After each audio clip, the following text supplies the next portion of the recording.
Hey, power people, you are listening to Tama Adi Serwa. I have just a few minutes to give you some of my energy through this internet, this social media, and let you know that I am coming to Charleston, South Carolina to introduce people to the healing room. And this is really important to me. It's something that I have been waiting to release. And when I first was seated with the idea, then we were in this whole pandemic stuff, right? But now that we have recognized that we do have the power to control our outcomes and that situation and everything is opening back up, I feel ready to invite those of you to the healing room. So let me just give you a very clear understanding of my intention and the vibration that I cultivate in the spaces that I facilitate. So there will be no stages.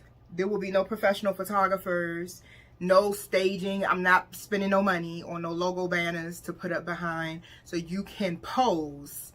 See, years ago, I heard T.D. Jakes say that it fascinates him how people get so excited about getting the photo ops and they can leave rooms that they were in with him and not have an authentic, genuine relationship.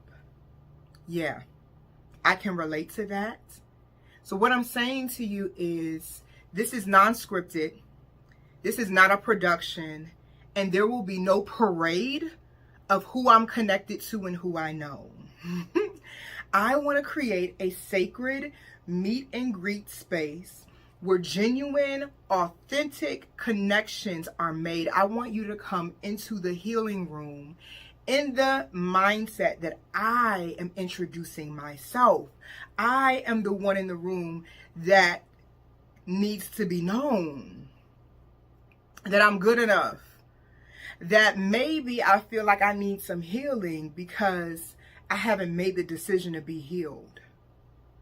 See, healing is easy, just like love is easy. But fear is hard. And some of us have developed chronic habits where we're constantly trying to work on something, be the manager of our lives, and we perform and produce the image of a breakthrough, when it's nothing more than really a lot of sensationalism and borrowing the energy of the other people in the room to create a memorable moment that when you get back home, you're barely able to sustain because you didn't hit it at the root and you did not get reacquainted with yourself. You were so fascinated by making connections with everybody else that you left that very room, still disconnected from the core of your being and your power.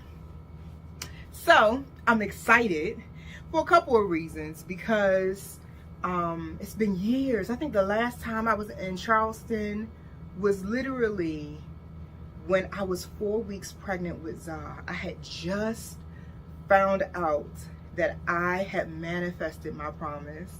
And so I haven't really been back since. And I'm looking forward to coming and having an incredible time in the healing room with those of you who will meet me in that room. If you're a couple hours away, it is worth the drive. There's 2 days of interaction with me. The first day we're going to brunch. We're going to assess the current narrative we hold about who we are. We're going to elevate and identify any blind spots or gaps between what we're saying we are versus who we truly are and what our true capacity is. And then on day 2, I'm playing. I'm not working the whole time I'm in Charleston. Y'all should know me better than that. I'm going to put on my cheetah print swimsuit with my nice little long flowing swimsuit cover. And I'm going to the pool. And you are welcome to join me and just relax, have some fun with some people who are like-minded and like-spirited. That's the healing room in Charleston, South Carolina. And we will see what follows that.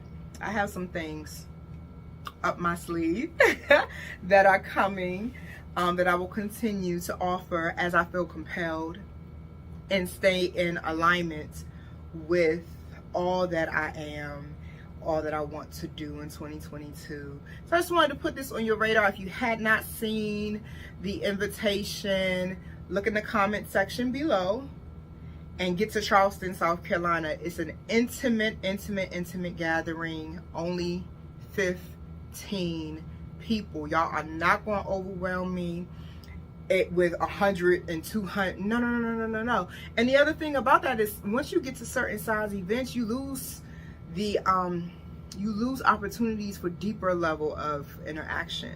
So most of my stuff that I'm doing this year is going to be really intimate, close. You cannot hide in the room with Tama. If you've ever been in the room with me, you know that it's hard to hide, shrink. I want you to be the feature in the healing room. You, your heart, your womb, what you really want in your life. That is the feature. That is the big, oh, what's happening in the healing room? You're healing. Yes. You're breaking through that part. And then you're taking it home and you're sustaining it because it wasn't dependent on anybody else's vibration but yours. You have learned how to deeply connect with yourself and build connections through that clarity. So I'm not getting the business card and socializing with the avatar of you. I'm actually intimate, seeing, feeling, building, networking, meeting, and greeting a version of you that's really truly available and unmasked and authentic and non-scripted. So this is a meet and greet. It is not a production. Like I said, no stages, no parade of who I know. I'm not using any of that. I don't want people coming to the healing room for those reasons, because Tama knows this celebrity, or Tama is connected to da-da-da, or I'll get to, no. Organically, some of that happens because I am a global influencer and I am a mogul. However, I don't give a damn about the superficial things. And y'all know that about me. What you see is what you get. And I can't wait to be with you all in Charleston next week. And so there's 2 events actually that I'm a part of. So make sure you're following my social media and you're following me on the gram, because that's where I put where I'm headed next. And so there's a conference on Johns Island that I'm speaking at. I'm doing a workshop there. And then I'm also inviting you into the healing room with me in Charleston. So I can't wait to see y'all. I'm excited. I'm giddy. But I got to go because I'm actually taking my baby girl to the movies tonight. So I got to leave this office, stop yapping with y'all on the internet, and go spend some time with Zah. Because guess what she said to me yesterday? Y'all ain't there. My daughter said, "Mommy, you're working too much." I said, "Girl, I have a legacy." She said, "You also have a family." 6-year-old. "You also have a family." So I heard her, and I'll leave this nugget before I go. When somebody who loves you and cares about you is bold enough to articulate what they need from you, don't disrespect their courage by dragging your feet on delivering what you know you have the capacity to give them.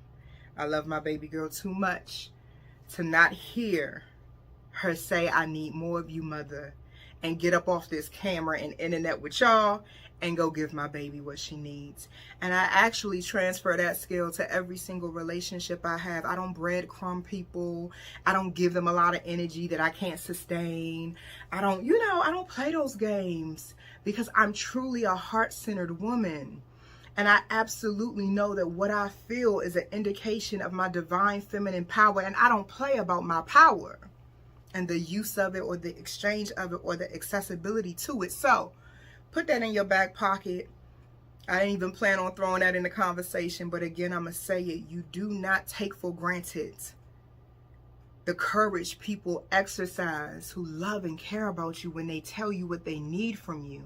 and you have the capacity to use your words, and you have the capacity to put time on your calendar to make sure you call and check in on people that you love and spend quality time, you mean to tell me your life is so out of order and chaotic that you can't even cover the basics of social interaction one-on-one? Nah, I'm good. Make sure you give people what you are, and make sure that you have developed yourself enough to show up. Because at some point, being absent teaches people to make you irrelevant.